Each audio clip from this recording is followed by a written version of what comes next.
옛날 옛적에 세 아들이 있는 늙은 밀러가 있었습니다. 밀러가 죽었을 때 그는 아들에게 밀 당나귀 고양이를 남겨두었습니다. 노인은 방앗간을, 두 번째는 당나귀를 얻었지만 어린아이는 고양이를 가져가야 했습니다.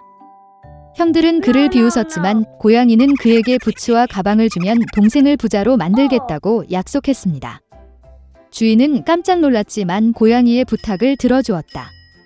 고양이는 즉시 뒷다리에 부츠를 신고 자루에 귀리를 부어 어깨에 던지고 사냥을 시작했습니다. 숲에서 그는 가방을 열고 땅에 던지고 덤불에 숨었습니다. 오래 기다릴 필요가 없었습니다. 호기심 많은 토끼가 자루로 질주하고 귀리를 먹으러 올라갔습니다. 그리고 고양이는 그것을 기다리고 있었습니다. 그는 덤불에서 뛰어내려 자루를 조여 어깨에 메고 왕궁으로 갔다. 그 나라의 왕은 좋은 음식을 아주 좋아했습니다. 고양이는 그에게 깊이 절하고 토끼를 건네며 주인 인카라바스 후작의 선물이라고 말했습니다. 왕은 이 놀라움에 놀랐습니다. 고양이는 진짜 귀족처럼 몸을 굽혀 길을 쳤다. 다음 날 그는 다시 자루를 가지고 사냥을 갔다. 이번에 그는 2개의 뚱뚱한 자고를 잡을 수 있었습니다. 왕은 또 다른 즐거운 선물을 보고 기뻐했습니다. 몇 주 동안 계속해서 고양이는 왕에게 자고와 토끼를 계속 입었습니다. 그러나 그는 배고프고 쇠약해진 주인에게 이것에 대해 아무 말도 하지 않았습니다. 고양이가 궁전에서 공주를 보았을 때 그녀는 매우 아름다웠습니다. 고양이는 그녀가 주인에게 훌륭한 아내가 될 것임을 깨달았습니다. 그래서 왕은 마침내 후작을 만나고 싶었습니다. 고양이는 제 분소가 있는 산책을 위해 내일 그를 찾을 수 있다고 대답했습니다. 그리고 그는 전속력으로 공장까지 달렸습니다. 주인을 보고 고양이는 내일 강에서 수영해야 하며 그의 삶이 바뀔 것이라고 말했습니다. 다음 날 아침 물에 들어가 자마자 고양이는 옷을 집어 덤불에 숨겼습니다. 그 순간 왕실 마차가 길에 나타났습니다. 고양이는 길로 뛰어내려 허파의 꼭대기에서 소리쳤다. 날 구해줘. 도움. 마어키 더 카러베스가 익사합니다. 이 말을 듣고 왕은 후작을 물에서 꺼내라고 명령했습니다. 밀러의 아들은 2명의 경비원이 그를 강에서 끌어내어 따뜻한 물에 몸을 담그고 있을 때 매우 겁을 먹었습니다. 왕은 비단 옷차림을 가져오라고 명령했습니다.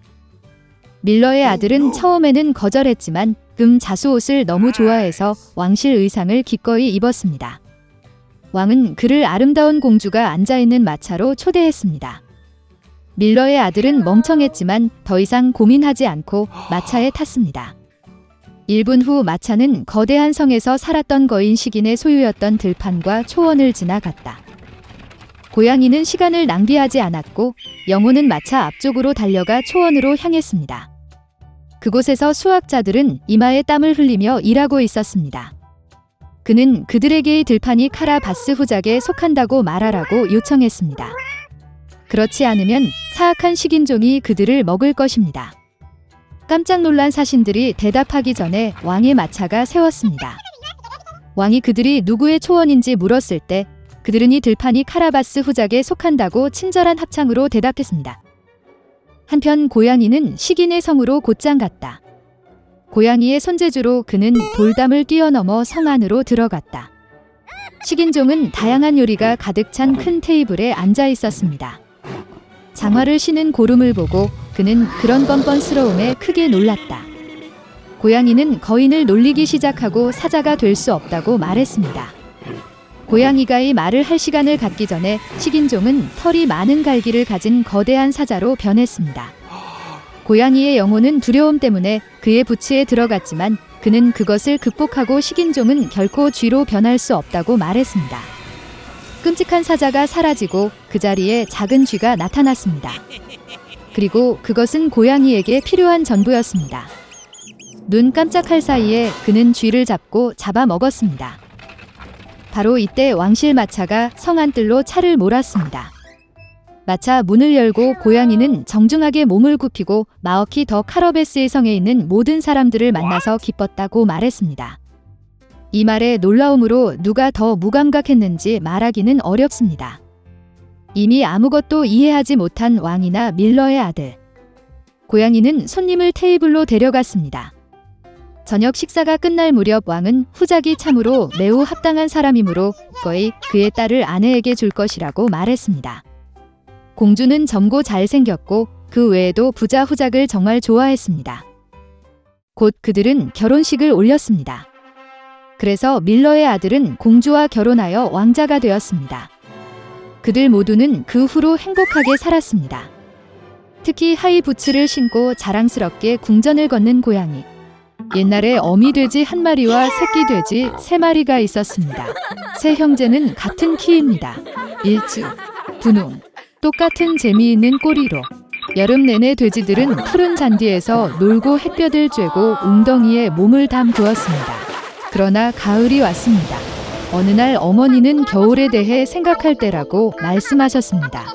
그녀는 그들에게 큰 집을 지으라고 요청했습니다. 동생은 겨울이 아직 멀었다고 말했다. 중형은 필요할 때 자신의 집을 지을 것이라고 말했습니다. 그리고 형은 집을 직접 짓기로 결정했습니다. 남동생과 중형들은 게임을 하는 것 외에는 아무것도 하지 않았습니다. 매일 추워졌습니다. 남동생은 지프로 집을 짓기로 결정했습니다.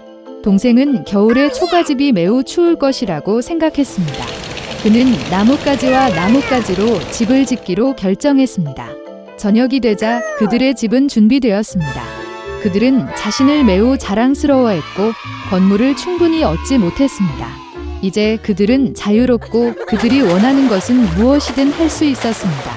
그들은 형에게 가서 그가 자신을 위해 어떤 집을 지었는지 보기로 결정했습니다.